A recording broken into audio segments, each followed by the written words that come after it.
Do you like the idea of studying and observing space and the stars? I spoke to astronomer Seth Shostak, a very interesting interview about his career and his most recent work at SETI, the institute that is looking for proof of intelligent beings in other star systems. Enjoy the episode. Thank you, Seth, to be at my podcast. I'm very happy to welcome an astronomer. I would like to ask, what is your background, academic background? I studied physics as an undergraduate, and then I went to grad school, and I entered in the physics department, but I very quickly switched to astronomy because that seemed a little bit more romantic to me. Romantic, okay.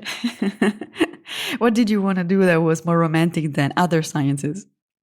Well, I'm not sure there was anything specific.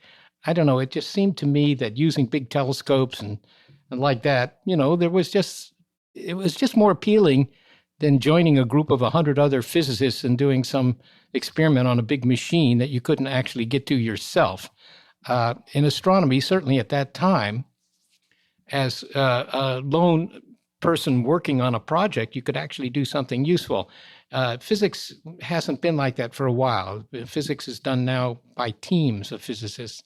And, that didn't sound as much fun to me. How long did it take you then to become an astronomer?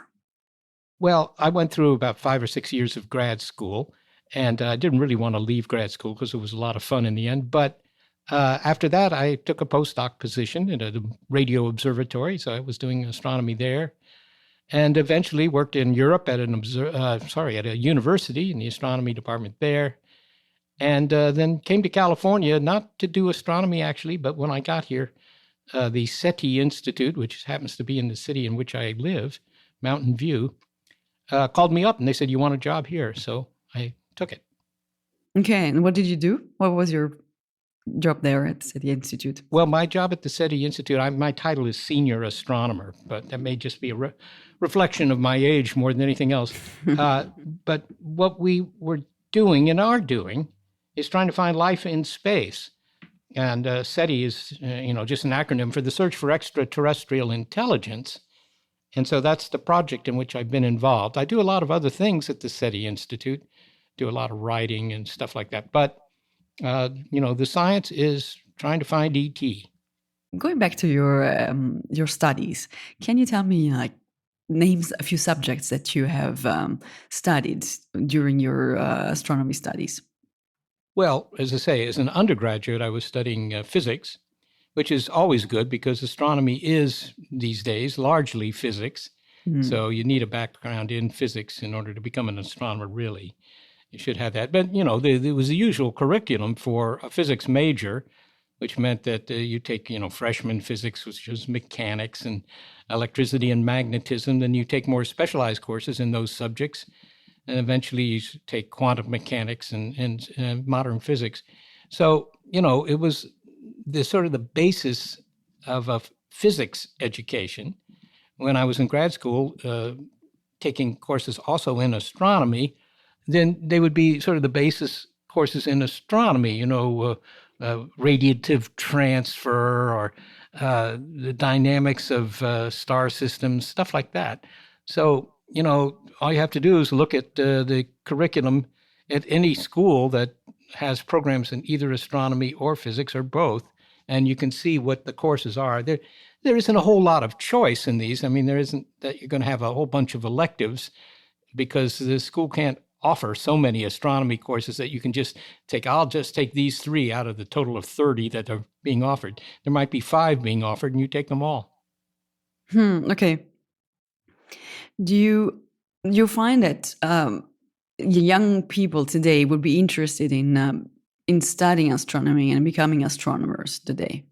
Oh, yes, very much so. The National Science Foundation in this country actually did a survey a number of years ago, although I doubt that the results would be any different today.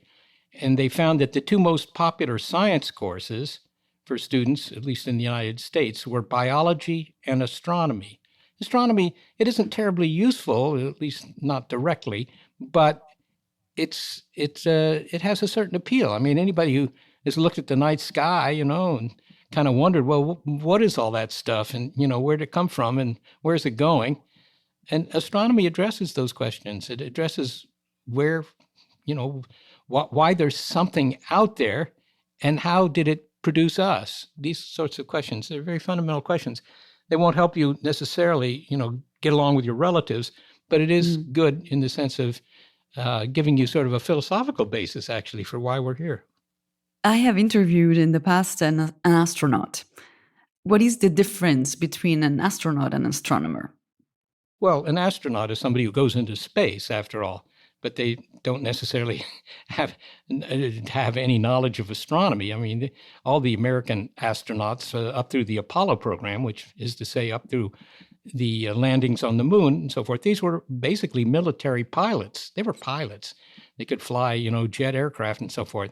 But I've had dinners with a couple of these guys, and they're quite interesting people, but they don't know any astronomy. And I mean, they would ask me questions about the moon, even though they had walked on the moon, right? But they don't know anything about the science of the sky, of astronomy. So that's the difference. An astronaut is, it's like saying, what's the difference between a marine biologist and the captain of of a ship?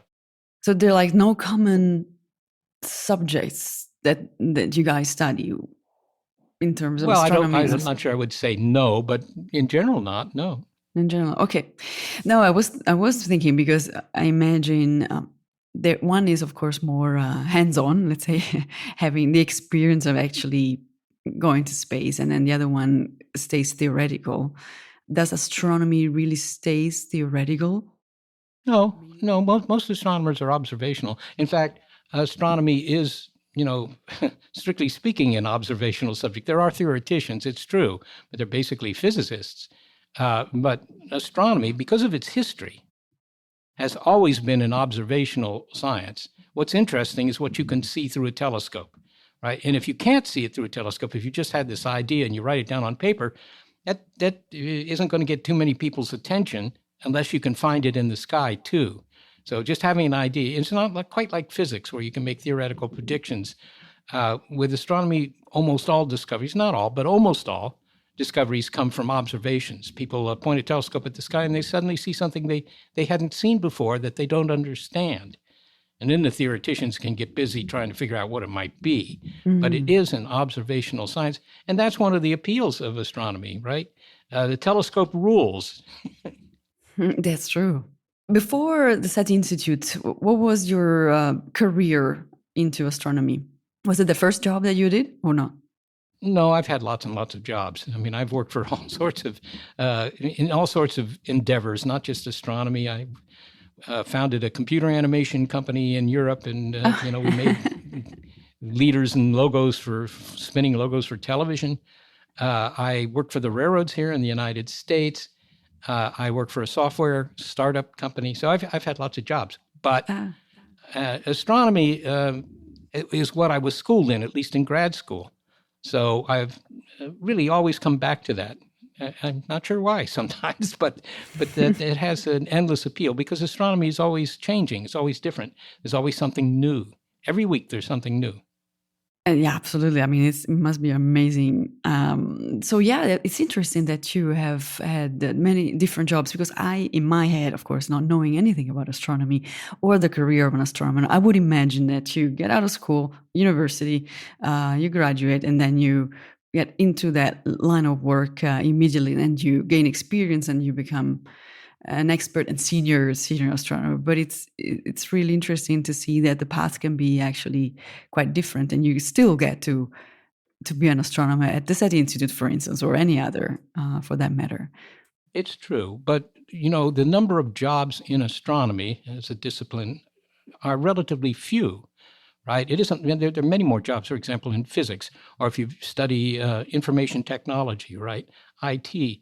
There are many, many more jobs there than there are in astronomy. So astronomy can be a little bit selective, at least when they hire somebody to be an astronomer, to really be an astronomer, then almost everybody has to get a PhD. If you don't get that, you're probably not going to get a job as an astronomer. You can get a job in astronomy, but it might be teaching at some organization or some institution. It might be, running a planetarium or something like that. But if your goal is to do fundamental astronomy research, then you kind of need a PhD, which is a bit of a shame, but that's the situation. Is that true in Europe and the US and the rest of the world? Yes. Yeah. Yes. I guess also that's true throughout the world. The competition has got stronger. Maybe also 50 or 60 years ago, it was less the case. Yes, I think that's fair to say. 50, 60 years, there was less competition, but and if you go back 200 years or something, there was no competition. Well, there was competition, but you didn't have to be specially trained in astronomy, because if you had access to a university library, you could learn everything that was known in astronomy, on the weekend. It didn't take very long, but that's not true anymore. So, are there any prerequisites in terms of, I would say, soft skills that you would say are relevant for this career? Well, none come to mind right away. I mean, obviously, if you have some expertise in electronics or, coding, writing computer code and so forth, that would help you. As far as soft skills about getting along with people, well, if you don't get along with people, you could. Edwin Hubble wasn't so good as a people person, but he was a very famous astronomer. You have to get along with your colleagues at some level. It's not that there's more demanded of you in that regard than there would be in any other job in academia, I don't think. Soft skills, yeah, fine, that people like you, that can only help, but that's not going to get you your job. Mm-hmm. And when you do observation at the SETI Institute, is that what you do? Like, do you actually observe? Well, it's all automated these days, so I have observed, but that's mostly a matter of sending some files, computer files, to the telescope. The telescope is about 500 kilometers north of San Francisco. And to go up there, it takes a while to get up there. It's much faster just to send an email with the coordinates that you want to observe and stuff like that. But in the old days, you would go to the telescope, but that hasn't been true for a very long time now. Oh, that's so bad, because that was the romantic part I was expecting you to tell me. Yeah, well, I'm not sure it was so romantic. I mean, in the very old days, you're going to an optical telescope that's on top of a mountain. It's probably freezing cold. Freezing cold. You can't heat the dome. You just have to sit there all night, guiding the telescope. Not necessarily fun. I was at Mauna Kea once, and it was at the observatory. It was freezing cold. It was 30 degrees Celsius down below, and it was 0 up. But it did look very very appealing, and there were astronomers inside. So you say the observation today is completely automatized? Most telescopes. I mean, people who use the telescopes in Hawaii tell me that they do their observing from their bedrooms here in California. They don't go to Hawaii anymore. Even that is out of the question now.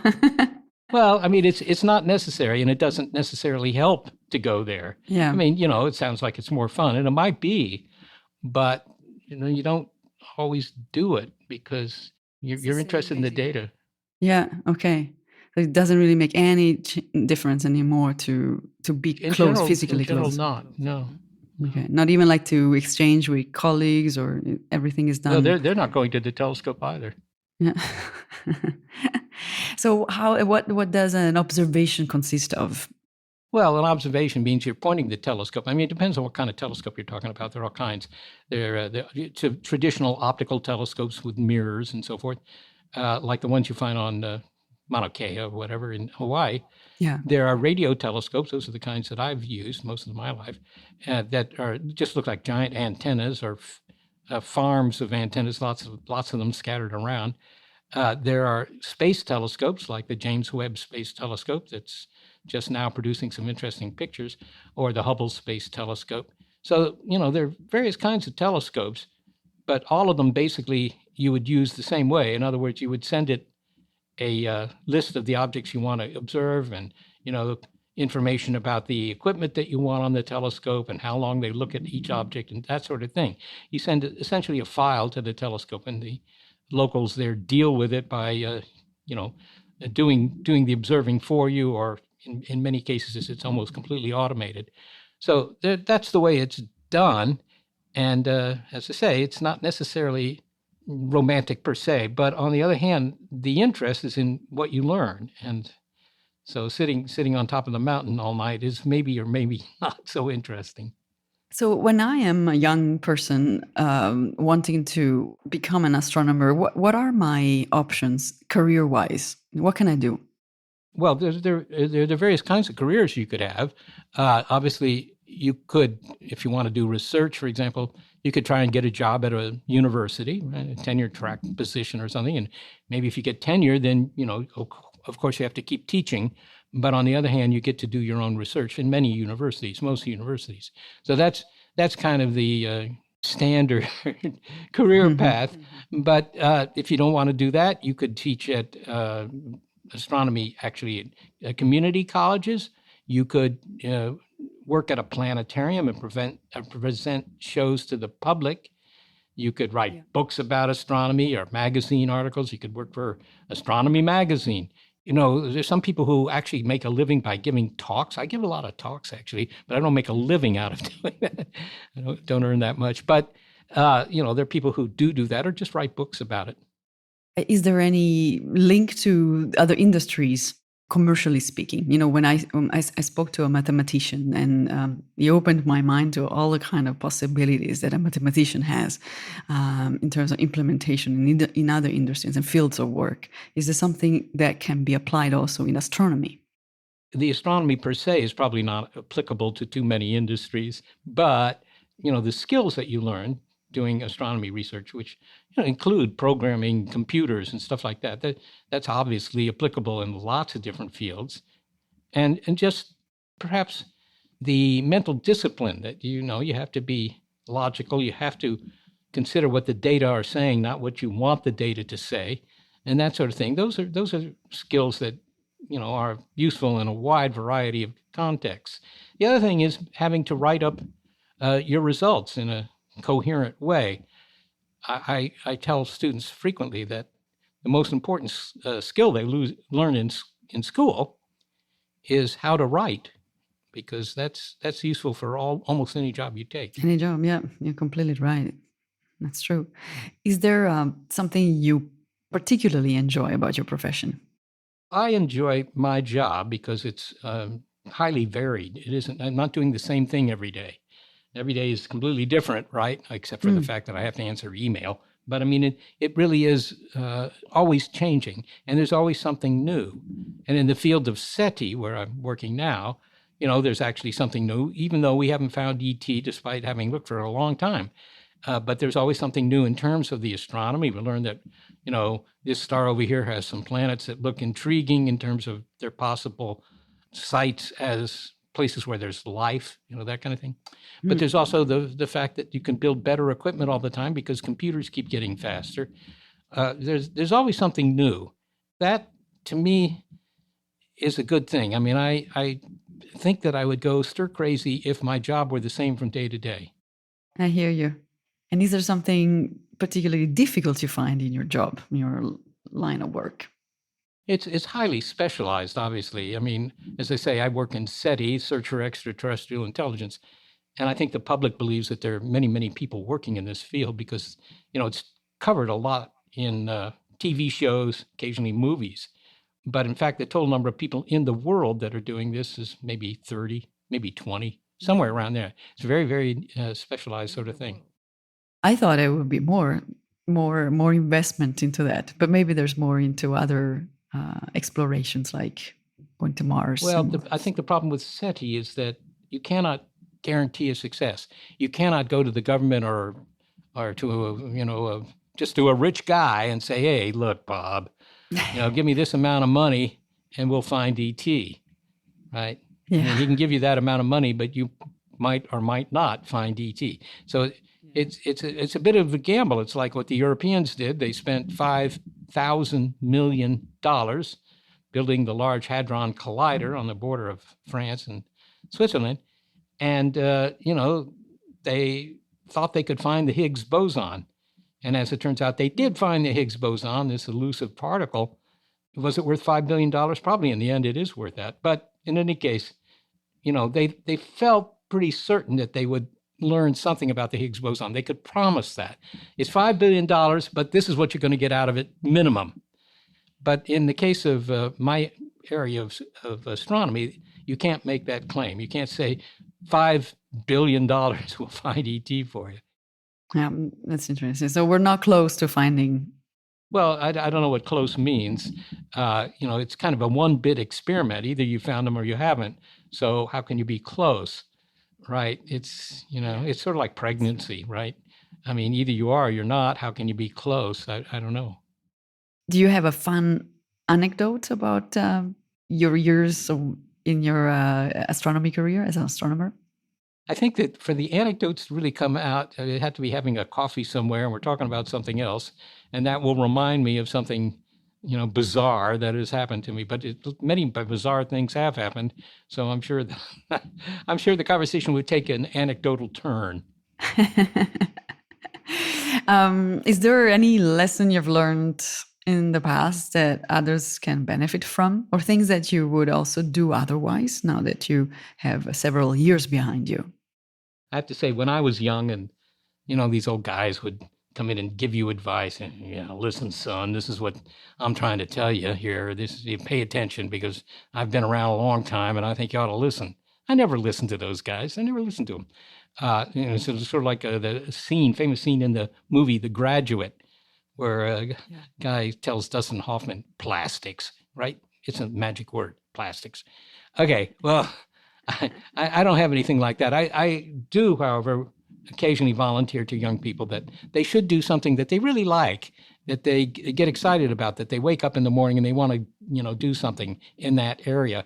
Because if not, you might be making more money, but that's not going to make you as happy as doing something that you really enjoy. You should enjoy your job. Not everybody can enjoy their job. Very few people, in fact, can enjoy their job.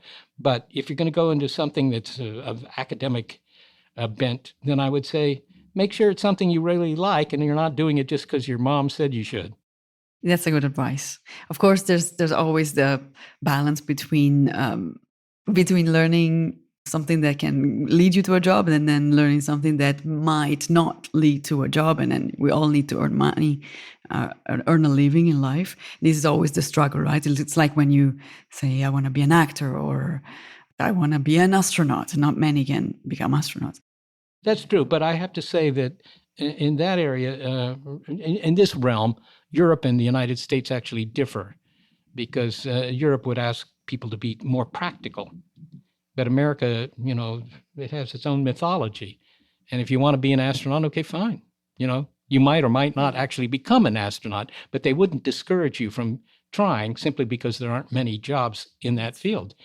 And that was different for me, at least when I lived in Europe, that they tried to be practical and say, look, you should go into a field where you're going to be able to get a job. That attitude doesn't really, it's far less of an issue in the United States. It's also, there are cultural differences. SETI, what I do, is not done in Europe anymore. It isn't done at all. And it isn't that Europe doesn't have the money. They have the money. It's not that they don't have the equipment. They do. It's not that they don't have the people who know what they need to know. They do. But they still don't do it. And they don't do it, I think, for cultural reasons. It doesn't have anything to do with their ability to do it. They don't see the point in it, or it's not practical enough? Yeah, I think it's not practical enough. That's what I was told in Holland, but I think it's true in many countries. And it does surprise me because the Europeans have the ability to do this kind of an experiment, and they, so far, haven't shown much interest. That may change. The Chinese are getting interested, so there's that. I was going to say, I wonder what happens in Asia. What is the approach in Asia? Asia hasn't really had the equipment to do very much in this field, but that's changing. The Chinese have built the world's largest single-dish radio telescope, the so-called FAST telescope. It's 500 meters across. It's a big thing. And one thing they want to use it for is SETI, to try and see if they can eavesdrop on ET. So they say they're going to do it. I will look for a Chinese astronomer to interview next time and then see what he thinks. I hope that we can have another conversation and then you'll tell me about your anecdotes in front of a cup of coffee. All right. I'll try and write them down. It's like I don't remember jokes. I don't remember them, but I make them all the time. Yeah, I know. When you need them, they don't come. But it's been great. Thank you. Thank you for accepting. Thank you for having me. Very entertaining, Seth Shostak. Now that you know what an astronomer does, you can compare it with episode 19, where I spoke with the German astronaut, Thomas Reiter, so you'll see what's the difference between an astronaut and an astronomer. For more job tales, stay tuned. Thank you.